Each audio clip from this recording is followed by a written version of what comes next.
So, hello, peace be upon you. Welcome to another episode of the Happiness Revolution, where I talk about age-old wisdom that will easily change your life and change the world. I'm really trying hard to talk to this tiny little camera, but it's incredibly hard. I find it much easier just to talk to my own picture.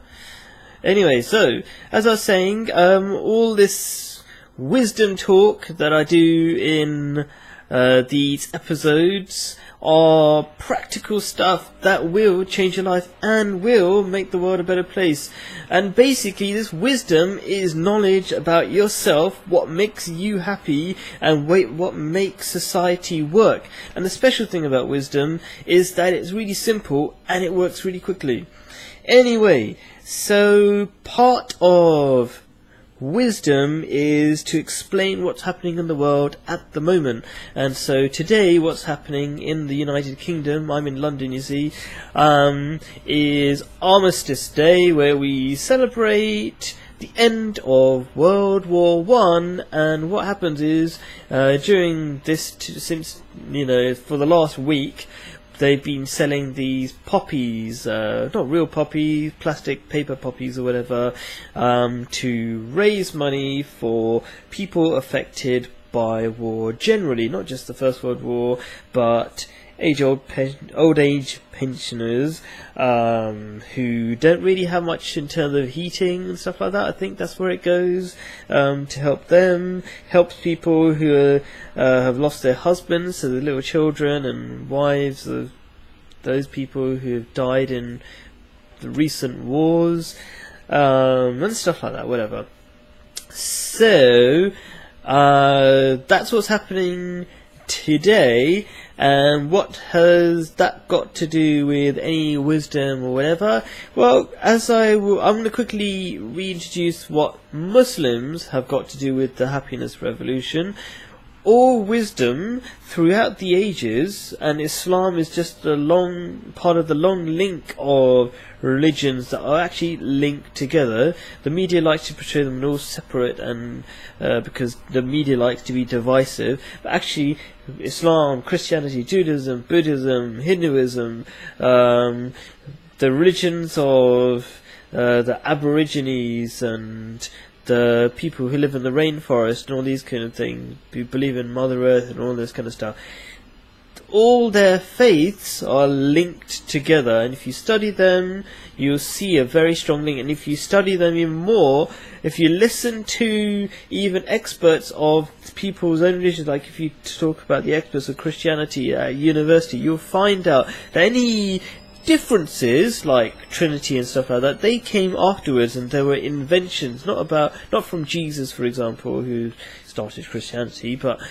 from other people, basically politicians like St. Paul, so-called St. Paul. Anyway, so the point is, that's why I'm talking about Islam today. And Islam is just a religion of love and kindness and all that kind of stuff. Not what you will hear on the news, but if you ask a Muslim, you'll probably find that out.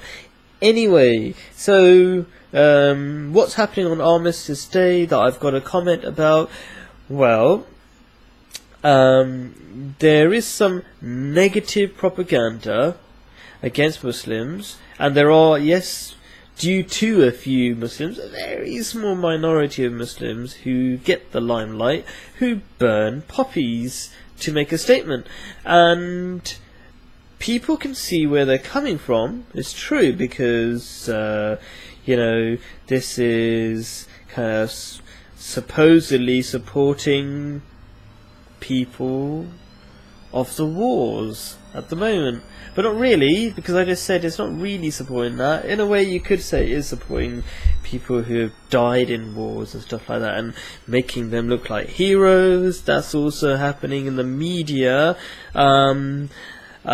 So people can understand that. People who are not Muslims and whatever, they can understand. And what obviously is to do, there are Muslims who are frustrated at these wars. Frustrated is an understatement, because there are millions of people being killed in these oil wars where Western governments decide to just go into different Muslim countries especially and go and steal their oil and kill their people in the process, and destroy the governments and destroy everything there is, so that lots of people die in the aftermath as well. Anyway, so what is the wisdom, and what that I want to talk about? Well, the wisdom I want to talk about is the community that I'm part of, the revolutionary Muslim community that is to change the world through wisdom and teachings, not by force, by the way, takes part in raising money for the British Legion, which raises money for these people who are suffering from the aftermath of wars still going on. And so there might be a bit of a problem there. I mean, how could Muslims or anybody raise money for people who are suffering from illegal wars where those wars kill lots of people?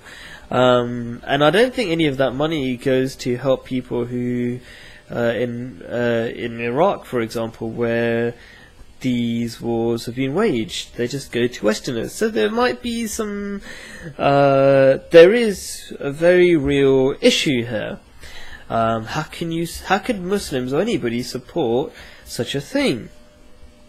But as I said in the beginning, these charities help human beings who are suffering, and our community, the Ahmadiyya Muslim community, helps people generally who are suffering. And these people who have died we don't know to what extent they're aware of what they were doing. A lot of these people are young people who are not that well educated. It might sound a bit really rude to be talking about people like that, but this is to explain a point, that they're not that well educated and they're easily duped into fighting for these illegal wars.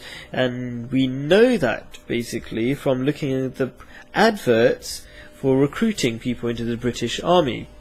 And what they do is basically say, if you're really bored, join us, we've got lots of fun stuff for you to do. Fighting a war, that's fun. That's what they basically say in their wars. They don't have people dying in their adverts, obviously not, because not many people will sign up. Anyway, so they make the war fun for young people who've got nothing to do, really, literally nothing to do, so they take them up and end up recruiting them and then sending them off to Iraq and all these other war zones to fight for oil. But they don't know that if they're fighting for oil, they're just doing what they're told to do. Anyway, so yeah, so we can say these people are innocent to some extent. We've got to just support and help people. Also, there's this other issue of, what was that? What was that sound? Anyway, there's also the other issue of, basically, because of so much negative propaganda, people think, against Muslims, people think Muslims hate their country.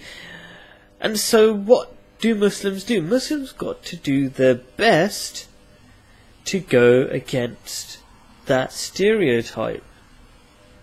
So what do Muslims do? Like me, we go out and sell poppies to raise money that supports British people, to show, look, we do support British people, we care about humanity, etc, etc. And we've been doing it for years and years, so much so that the Royal British Legion, which does this poppy appeal thing, collecting money for these people who are suffering from the aftermath of war, they have marked the 1st of November as the Ahmadiyya Muslim Poppy Appeal Day. Okay, great. So that's that. Just because November the 11th is when this Armistice Day, which if I didn't mention it already, marks the end of World War One is done, so it's the same month kind of thing. Anyway, so that explains a few things to people who are interested. So please, if you got any comments or ask questions, I'm always up to answering them. You'll probably notice that people don't ask questions or comment on my videos, so don't feel afraid of being the first. I would be very happy if you actually made the effort to do it. You know, it's up to you really. I'm here to help. If I can be of service in any way, I'm here. Thank you for watching. Have a nice day.